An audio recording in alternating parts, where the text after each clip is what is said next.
Hi friend, नमस्ते। कैसे आप लोग? आशा करती हूँ ठीक होंगे। आप लोग के सामने बहुत ही प्यारा होली का गीत लेके आ गया है। वीडियो पसंद आए तो लाइक शेयर कमेंट करिएगा जरूर।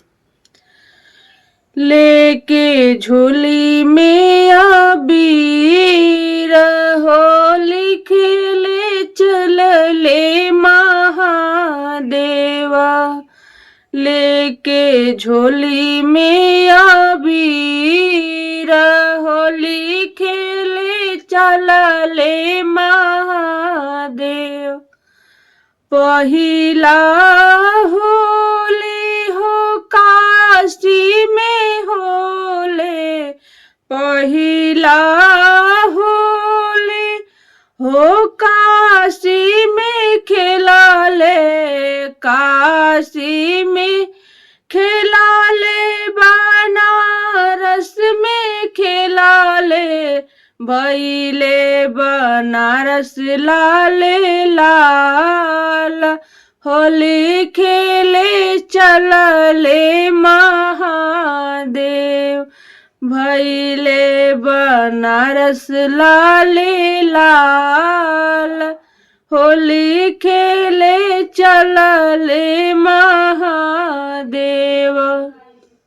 लेके झोली में आबीर होली खेले चलले महादेव।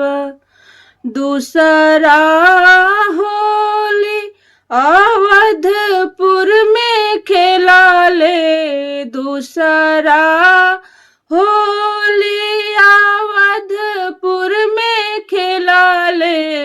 भैले राम लखन लाले लाल होली खेले चलले महादेव।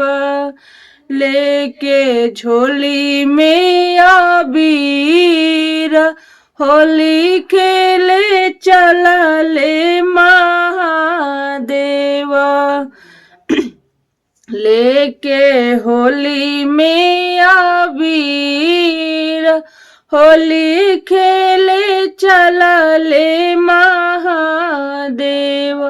तीसरा होली वृंदावन में खेलाले। तीसरा होली वृंदावन में खेलाले। भैले कृष्ण बलराम होली खेले चलले महादेव। लेके झोली में आबीर होली खेले चलले महादेव। चौथा होली कैलाश में होला। चौथा होली कैलाश में खेलाले। भक्त भगवान भैले लाले लाल होली खेले चलले महादेव। लेके झोली में आबीर होली खेले चलले महादेव। वीडियो पसंद आए तो लाइक कमेंट करिएगा। जय माता दी, हर हर महादेव।